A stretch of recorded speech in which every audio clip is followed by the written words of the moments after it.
In 2008 we saw Burnout Paradise, the original, come out on the Xbox 360. It was kind of my introduction to mass online competitive PvP arcade racing. In 2018 we got a beautiful remaster. What you're looking at is PlayStation 5 footage. It's running at 60 frames per second and puts out a 4K apparently. It didn't see much of that. I think it's around 2. I am CouchQ, by the way, and this isn't the first time I've spoken about Burnout Paradise on current gen systems, even the PlayStation 4 Pro. I put it up against Heat in 2019 and Paradise kind of smashed it. What are you waiting for? DJ Atomica, Crash FM. The 2018 remastered package is very good, featuring the cool cars from Back to the Future and Ghostbusters, but it's also got some like toy and cop car sections, and of course you've got this whole amazing new island which looks beautiful. It was always something I couldn't justify the cost for. You saw the motorcycles as well on the intro there. When you're going around the tracks with them, there's not as many sort of differences in race mode. There's only kind of a time trial, so that's okay, but it's damn cool to see the DeLorean flying around.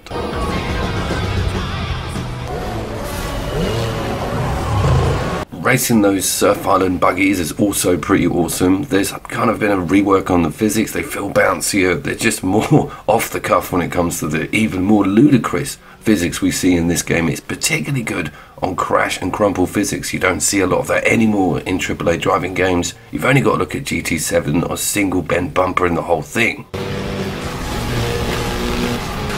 But what I really want to concentrate on are some of the cool cars in the base game of Burnout Paradise. It's almost like a sort of mimicry of modern day cars. You've got Nissan GTRs in there, you've got Cobras in there. It's just, they're distorted enough to not get in trouble with the lawyers. And I think that's the reason there's a lot of destruction in this game, is because they didn't have to worry about big brand names saying, don't smash our cars up.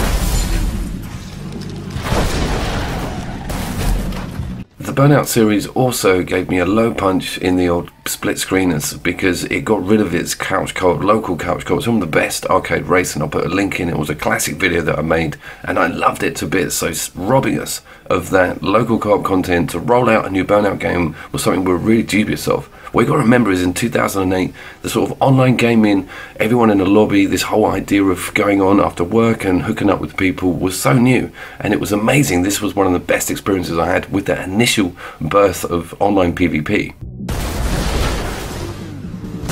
It also offered up a bevy of online leaderboard options, with this map being carved up into sections that all your mates had times on. You had alerts coming in left, right and centre. Moving into a lobby you could do on the move in your car by just a click on the directional button. The whole thing was a revolution for us, and I got sucked in, very addicted to it.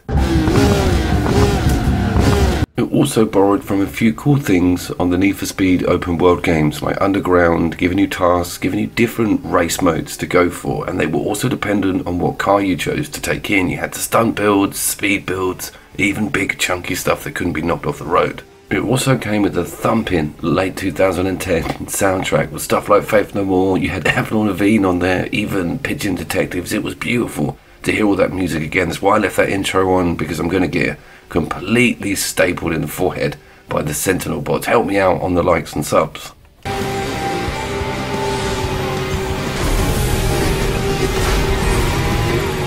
The Krieger Pioneer has been delivered to your junkyard. Its mission and reward system was super crazy and cool. It would drop in cars into the map and the AI would just go past you all the time and say, come and get me, and you had to knock them off the road. You also unlocked meaner versions of each car by doing a burning lap. This stuff was so awesome, and you just kept glued to your seat because you were wanting to see what your current car you were driving looked like on a burning lap, or if some AI beauty was going to come around the corner for you to snatch up and have in your roster. And one thing I'll say about all of the car design, even the fastbacks and the trucks, is off the hook. Criterion did an amazing job with making some non-licensed cars up there with Rockstar, with how cool these doppelganger versions of real life cars are.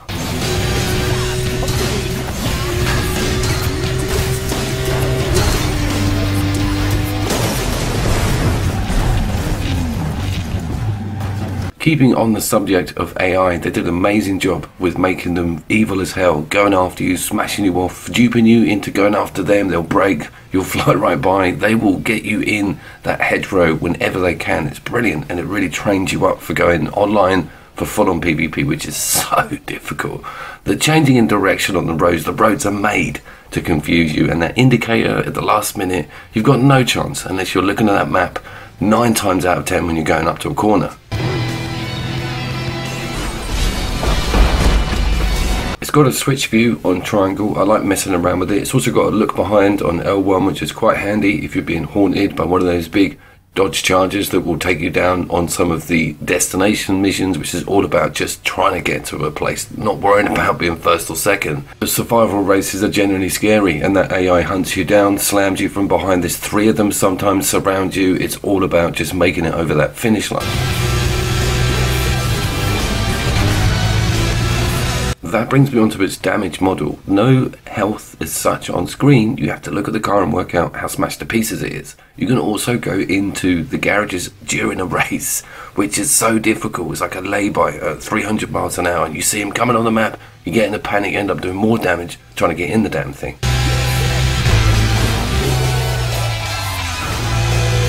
Being able to choose between different race modes and including that stunt point system where you get rewarded for big air and twisting makes it feel a little bit like SSS Tricky, or even like a Tony Hawk's games. You go totally toe-to-toe with people online, compete with points in a set time period. Once you get to know that map, you realise that there's twisted jumps and things to do everywhere.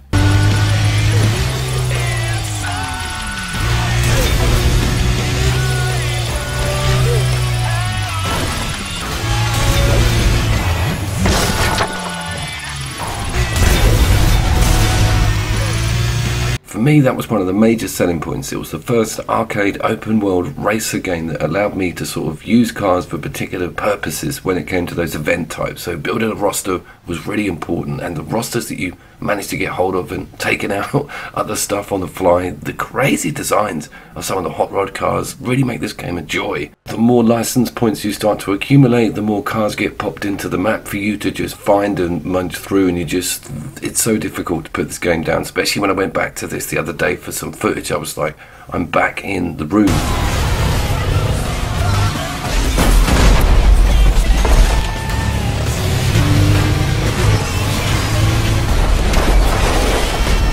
I also had this day and night system completely creep up on me, and all of a sudden I'm sort of riding around in this like amazing 80s sort of sunsets, especially in that big surf island. Did I get any footage of that? Nope. But it was amazing to suddenly go, oh my god, it's nighttime. I thought it was just blazing sunshine the whole game.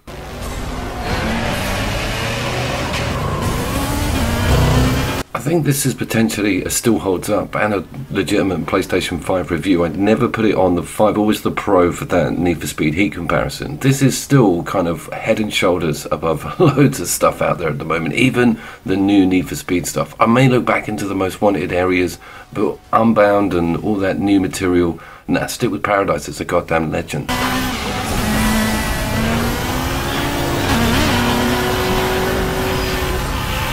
I also really want to do Dirt Rally 2.0 on the PlayStation 5 as well. That game was hot looking on the PlayStation 4 Pro, so I may see you down there for that one. I have been Couch Coop. Thank you.